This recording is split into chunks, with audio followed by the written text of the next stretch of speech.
ഇടയന്റെ ഹൃദയത്തിൽ നിറഞ്ഞോരീണം ഒരു മുളം തണ്ടിലൂടൊഴുകി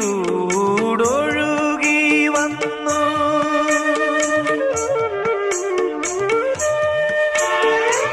ഇടയന്റെ ഹൃദയത്തിൽ നിറഞ്ഞോരീണം ഒരു മുളം തണ്ടിലൂടൊഴുകി വന്നു. ആയർ പെൺകിടാവേ നിൻ പാൽക്കുടം തുളുമ്പിയതായിരം തുമ്പപ്പൂവായി വിരിഞ്ഞു. ആയിരം തുമ്പപ്പൂവായി വിരിഞ്ഞു. മെല്ലെ മെല്ലെ മുഖപടം തെല്ലു